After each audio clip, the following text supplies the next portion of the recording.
Hey you guys, AJ LeJ here, and I am back with another video. Today I wanted to give my 1 year update or a year and a half update on my move to New Mexico. I know I'm a bit late. I should have did it at 1 year, but look, life has been really busy around here, okay?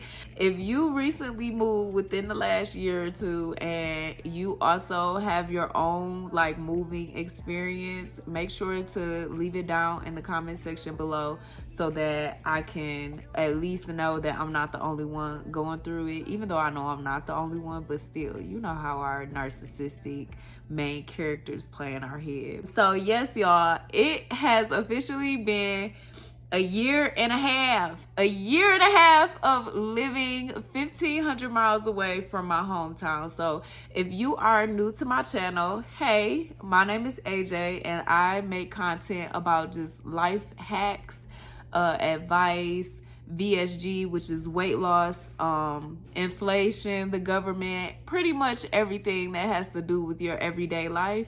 So if that's something that you may be interested in, please hit that subscribe button so that you know your girl could get out here in these YouTube streets. If you are new to the channel and this is your first time seeing me, then you don't know that I moved from Detroit, Michigan all the way to Albuquerque, New Mexico. Yes, two total different spots in the United States, okay? Culture, everything is just completely different. I wanted to give you guys an update on how things have been going. So currently we have been here for about a year and a half, a year and 6 months. Well, exactly a year and 6 months because now it's June. We moved in December of 2022 and it is now June 2024. Y'all, it's a lot to unpack, okay? So far, financially, everything has been freaking amazing. I moved to my Jupiter line. I am into astrology, so I end up consulting an astrologer, and I will leave her information down in the description box below. I consulted my astrologer, and we end up doing a relocation reading, and Albuquerque, New Mexico was the place to relocate to. So it's like ever since I've been here, I've just had an amazing time. I've met really nice people. They are nice people out here for the most part. Yeah, it's a bit different. I will say I've had some different experiences. I haven't really had any like bad experiences. It's not like blatant racism or anything like that, but you can tell there are some that are out here. It's like they're kind of more that towards the Spanish or Hispanic people than the blacks per se. So I will say that. So if you are black and you want to come to New Mexico, I feel like it's a okay place to be. I feel like if you're in a major city and you're struggling, I feel like coming here will probably be a better place to come because they have a lot of incentives that are given by the state in regards to like education. Education is free here. Okay, I am in college right now and my education is free, literally free 99. You can still take out loans and stuff like that, but they do give a lot of grants and scholarships out here for schooling, and as long as you keep up your grades, baby, you're good. Okay, you would never have to pay for college, at least up to a bachelor's degree. Everything after a bachelor's degree you do have to pay for, but like trade schools and GED programs, stuff like that, state pays for. I will say that that's one thing that I absolutely love about staying here in New Mexico. Another thing with the schooling is that, of course, I've always wanted to be a doctor. Here they have an extreme doctor shortage. So with that being said, they have incentives when going to the university out here for students who are going into medical school. They have bridge programs and stuff like that. So if you are trying to become a doctor, and you will, I feel like anywhere you go, you will probably have a for sure job, because doctors are starting to become few and in between. If you want to move to New Mexico, baby, they are open arms if you're coming here as a doctor. If you are a doctor or any type of medical field, baby, they're looking for you out here. So if you're looking for a job, try applying somewhere here in Albuquerque, New Mexico, because the job market is here for that field. Also, schooling for the children, absolutely amazing. It's a diverse group of students, saying that my children go to. They do go to a very good school system that's out here.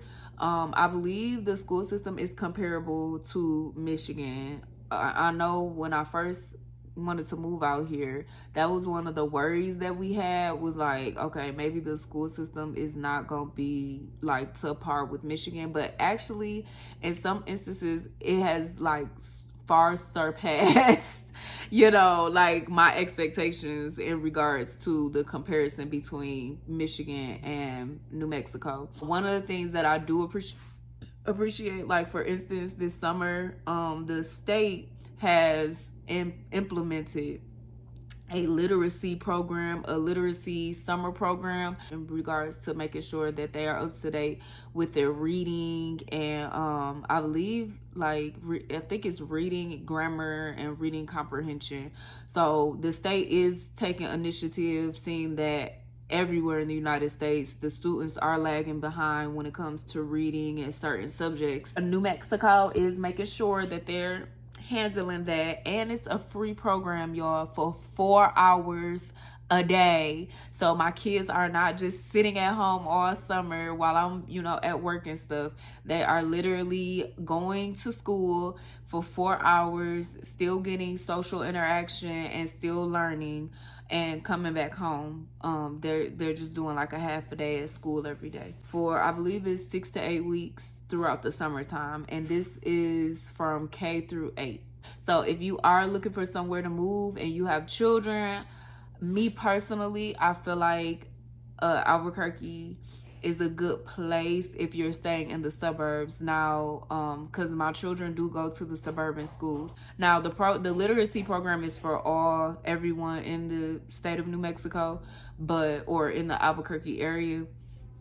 But the actual APS school district, I'm not exactly sure, because when we moved here, we came straight into the suburbs. That is something to know if you are choosing to move here to New Mexico or Albuquerque per se. Next thing, housing. So my husband and I, we do stay in the suburbs together. We do make a decent amount of money. So we are able to afford to live in the suburbs. We do stay like in a newly built subdivision. But I know, like, being realistic, not everybody can afford that, saying coming to the state of New Mexico. But from what I see and what I recently seen on the news, they do have affordable housing that they're building out here that is income based. At these apartments, they cannot charge you more than 30% of the median income or your income going in. And I believe the median income out here is like $60,000 a year. So if you make less than $60,000 a year, then I would suggest maybe you do need to come to New Mexico, because baby, they have housing for you. And it is down in Albuquerque.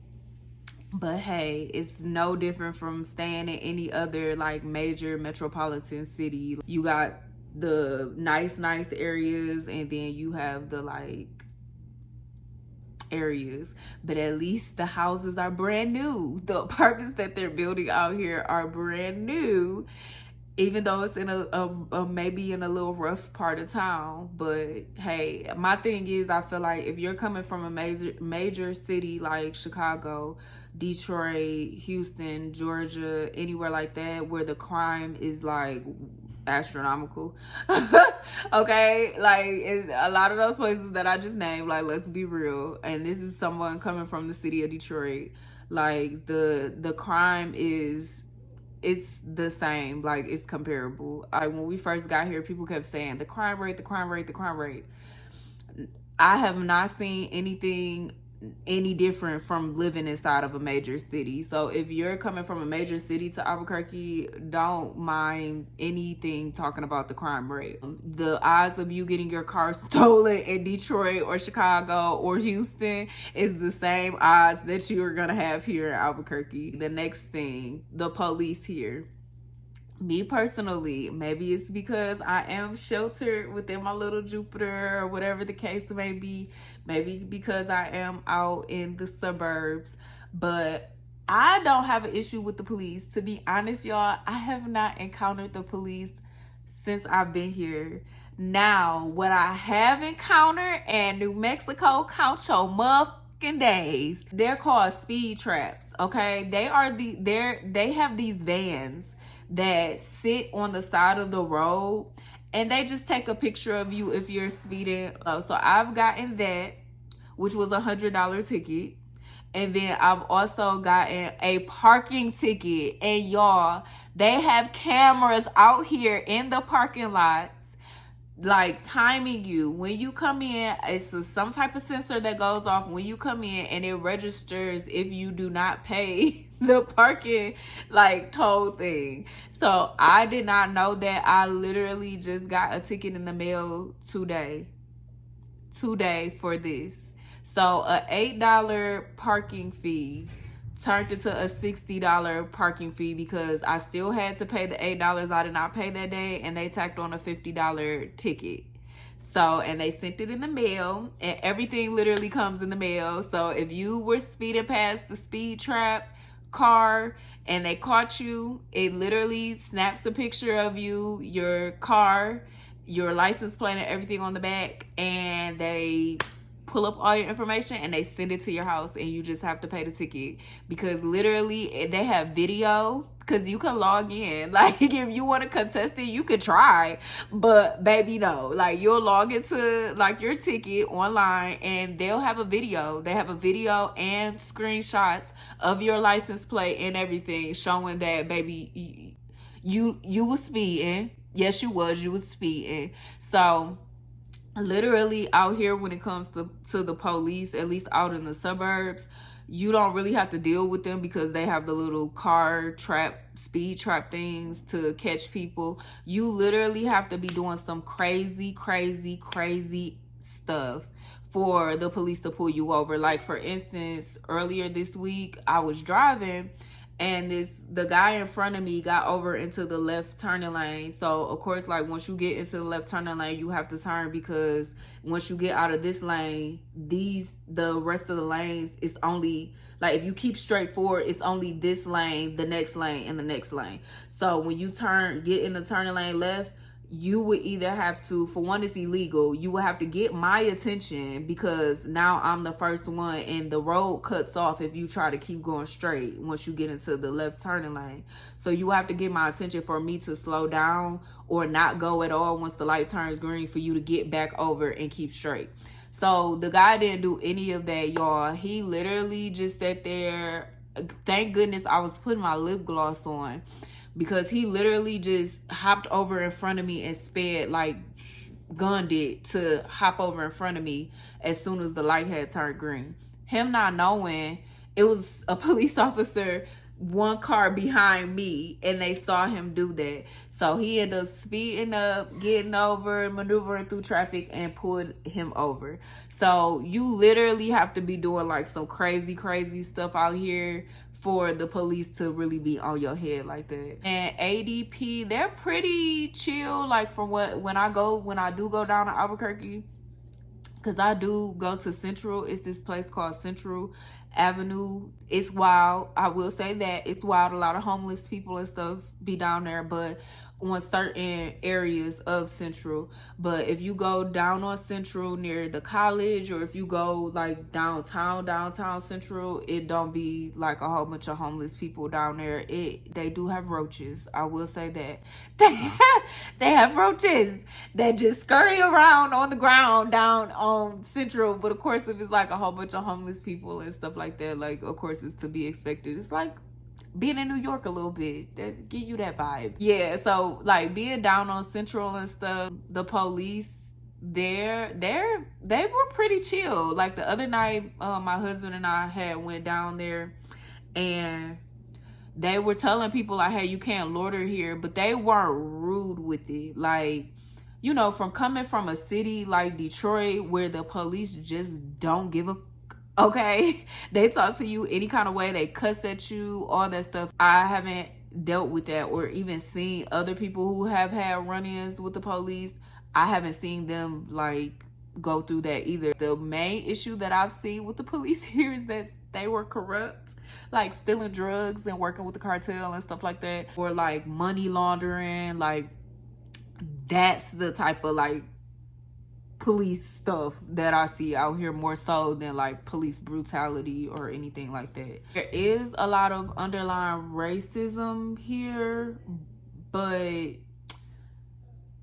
I can't say it's really with Black people. Like my thing is, I feel like if you're racist towards one, you're gonna be racist towards all. So it's just not as blatant. You get what I'm saying? Like I feel like it's more so like levels.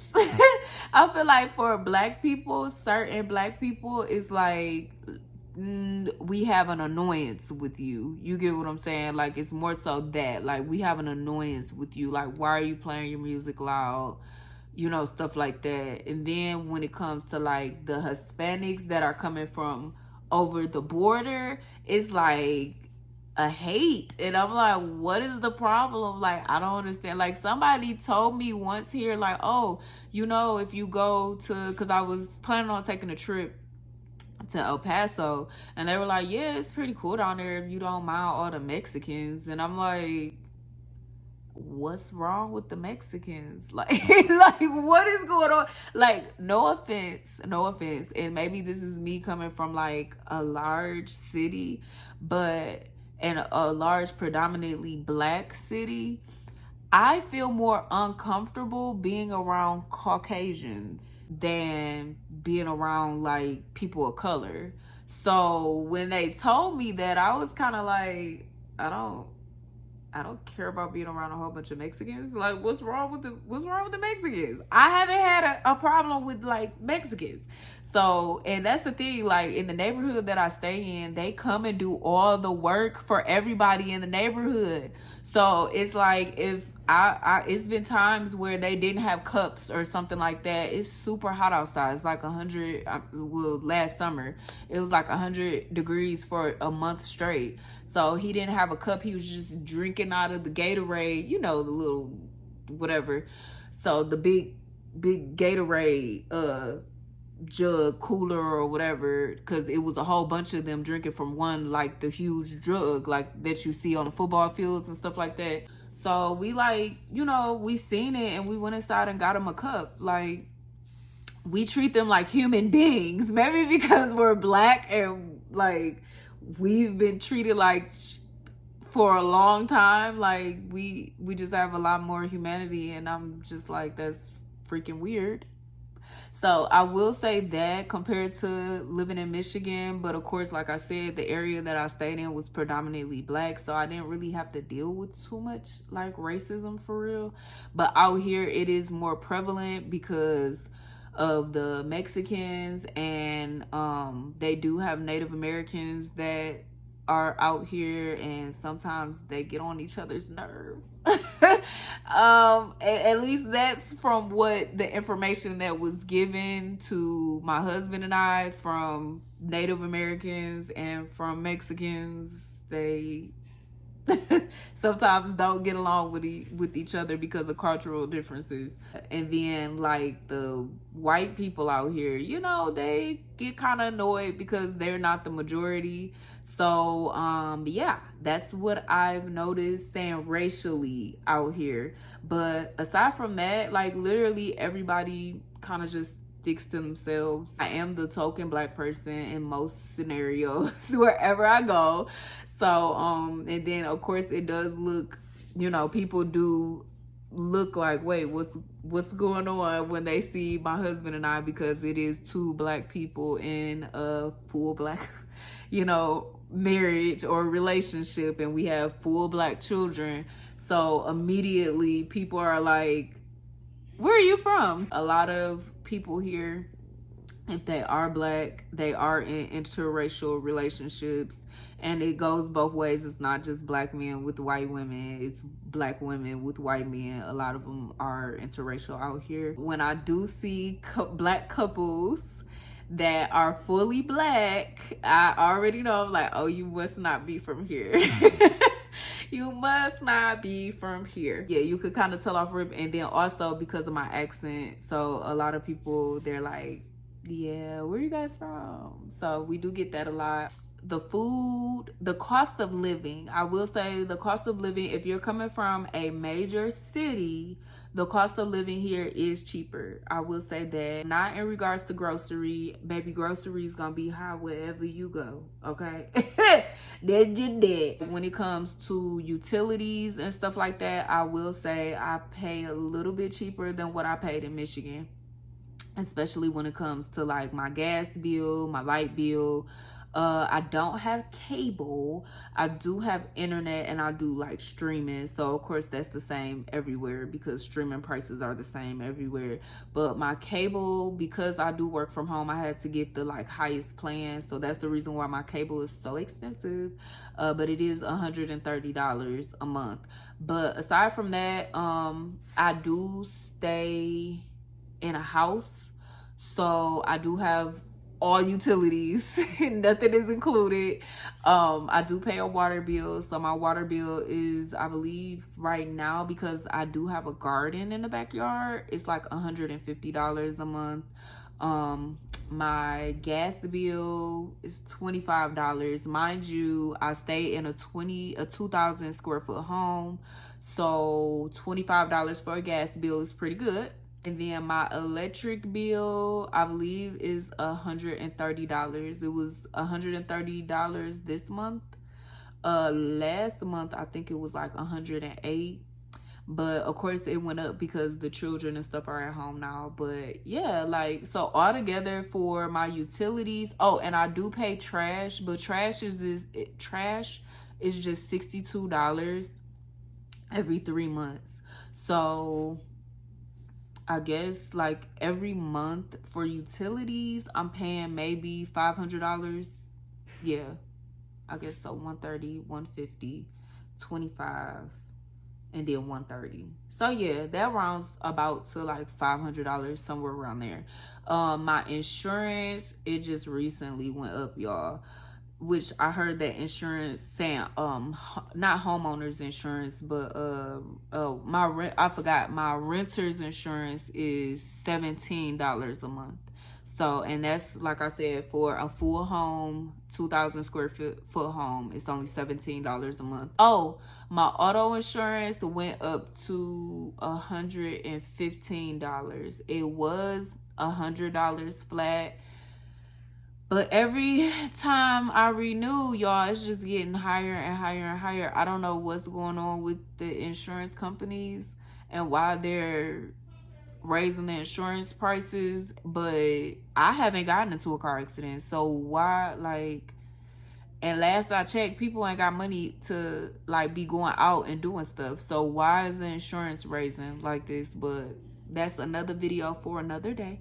Aside from that, I'm trying to think about what else since I moved here. I've been really peaceful. I've met people. I haven't really like made a whole bunch of friends, but that's because I'm choosy, y'all. Like, I've been through so much BS back in my hometown when it comes to friends that I'm open to new friends out here, but I'm also very selective. Like, yeah.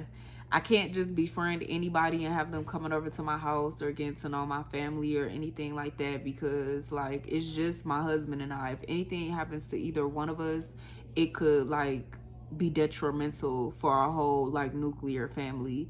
And I would, you know, if anything happens, it would take literally like 24 hours for anybody from back home to come assist us. So yeah, I'm very particular about like what I do, where I go, like would be happening, because we just can't be moving crazy. Places to go, there's a lot of things to do here in Albuquerque. You have to look for it though. What my husband and I always call this place is a well unknown secret.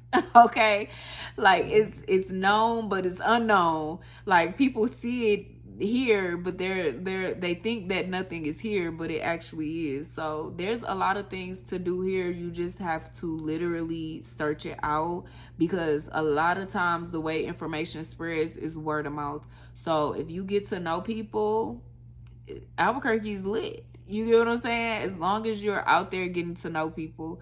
So, or consistently looking things up online, saying like things to do in Albuquerque, and things will pop up, and if you go to one of the events, you'll meet people who would then give you information about another lit like event or something that's going on.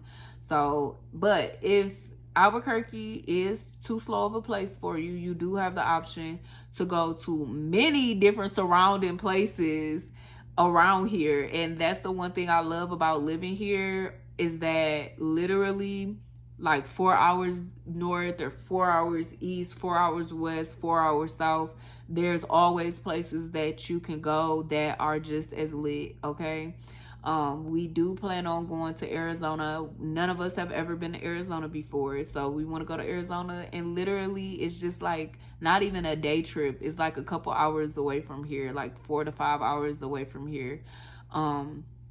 If we want to go to Texas, that's another like 6 to 8 hours away from here. So everything is within driving distance, which would literally cost me an arm and a leg when I stayed in Michigan to go to. Now it's literally just a couple hours drive away, and we can literally do like a weekend getaway and come back.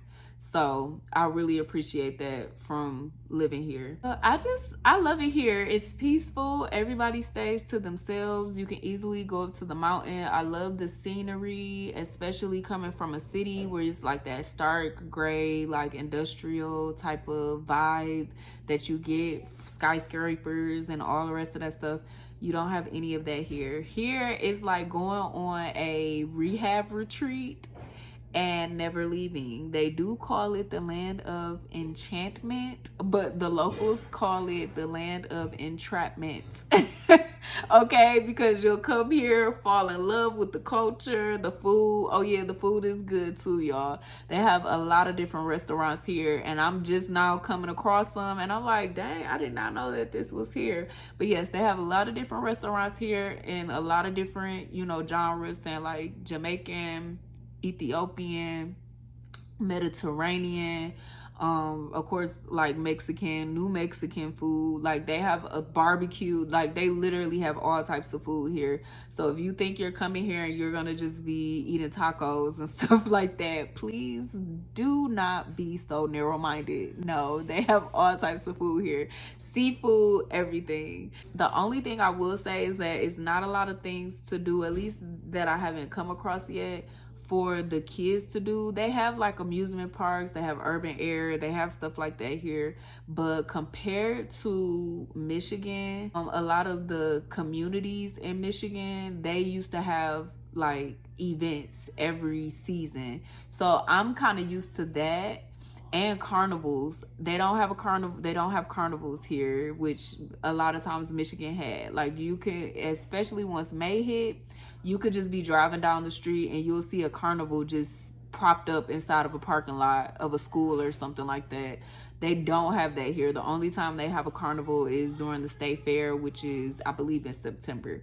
So those type of things in the summertime, I do miss, compared to being back home. But I don't miss it enough to move back home. I'm sorry, I don't. It's so peaceful out here. I'm sorry, I absolutely love it here. The only thing that I will say is that you may get a little bit lonely.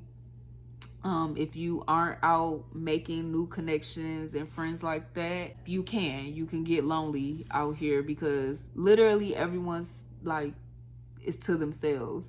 So you won't get a lot of people who bother you like that unless you're down in Albuquerque and you come across a crackhead. But aside from that, people pretty much stay to themselves. You'll get a couple of people, like, people are nice when you're out and about, but I don't think it really extends past that. It's like, oh, hey, how are you? Oh, okay, what are you here for? Da, da, da, da. Like, it's that, and then after that, it's like, okay, thanks, have a good day. Like, it's more so that than anything. It's not really like oh, okay, cool, so what do you do? Oh, really? Here, let's network. Like, you don't really get that unless you go to the clubs, which my husband and I, we are starting to, you know, go out, especially during the day. They have different events like what is it, brain trivia and karaoke nights and stuff like that. They do have a lot of that here. So we are going to start, you know, going out during the evenings or whatever, so that we can start networking and, you know, meeting new people, doing new things. Aside from that, we love it here. It's peaceful. Being in this environment really kind of just like sits you down to where you're like, okay, I have a chance to really focus and figure out what I want to do in life. Like, sometimes staying in the city, it gets very distracting, especially if you're in the city that you were born in. So you got your family, friends, everybody like kind of pulling on you. And it's like, if you don't want to go to an event, you don't really have that option to say, hey, you know, today I'm really tired, I don't really feel like going, without people getting offended or feeling some type of way like, oh, why she didn't want to come to my event. I would get a lot of that. Like, if I just wasn't in the mood, or say I had a long period of depression or something like that, because I was really depressed being in my hometown. So if I had like a bout of depression, people just didn't understand that. They took it personal instead of being like, hey, you know, what's going on? I see you haven't been at the last like 2-3 events. Like, you know, what's going on? They would just take it personal, like, oh, she acting funny. And it's like, no, how about my whole world is imploding right now? And I'm feeling miserable and depressed, and I can barely get myself up out of bed. But you would know that if you weren't being so fucking self-centered and would ask me what's wrong, instead of just assuming that I'm acting funny or I don't want to mess with you like that, or that it was you, that when it has nothing to do with you at all. So yeah, I ain't got to deal with that no more. Now I intentionally can go and visit family and deal with them when I choose to. Yeah, I like that. I like moving far away and being able to have that option and being able to put up those kind of boundaries, even like with phone calls and stuff like that. I can sit there and choose to answer or not, or call back the next day, because if there's some type of issue or whatever, I won't be the first person that anybody calls, because I'm literally 1,500 miles away. So unless it's my mom, dad, or sister, nobody will be calling me with any shenanigans, okay? That's one of the blessings for moving far, far away. Now, the downside is certain events that I would want to be there for. Like, for instance, my little cousin went to prom this year. I was not able to make it. So stuff like that, it does bother me when I can't make it to an event, but not enough for me to move back, though. Not enough for me to move back. I feel like once you move to like your Jupiter line or your Venus line or your moon line, and you've been somewhere where you're on like a harsh line, if you don't know what I'm talking about, it is astrology. Look up astrocartography, and I'll put the word down here. Just YouTube astrocartography, and it'll explain to you the different lines and stuff that you could be living on, which then causes your life to be a lot harder. And you're like, why is it that I'm trying to open a business and nothing is going right and nobody is supporting me and nobody, you get what I'm saying? Like, it could be because you're on a Saturn line or a Pluto line or a Mars line, or it's like, why am I always, you know, encountering these crazy like experiences? It could be because you're on a Uranus line, and oh my goodness, like I'm always getting into arguments and it's always aggressive energy that's being thrown towards me. It could be because you're on a Mars line or some type of aspect. So yes, look that up. If so, see if you can reach out to an astrologer. My astrologer does do it. She is a bit pricey, but you get what you pay for. My thing is, I spent my money on my astrologer. She's an amazing astrologer. She does require some points, but I will say, for me spending that money, I have literally darn near tripled my income from taking her advice and moving to New Mexico. So I'm not gonna sit here and say everybody's like Jupiter and Venus line is in New Mexico. No, it's not. But once you get a relocation reading, she will be able to tell you where your money lines are. If you're in an area right now where you're like, every job that I'm trying to get, it's like everybody, like, yeah, I could get hired, but they're only paying me pennies. That's how it was when I was in Michigan. Baby, as soon as I say, I bull crap y'all not, as soon as I moved here, I say it was maybe I moved here in December. Yes, I moved here in December. February, I got a job making almost triple what I was making in Michigan. It's real. You may not believe me. That's fine.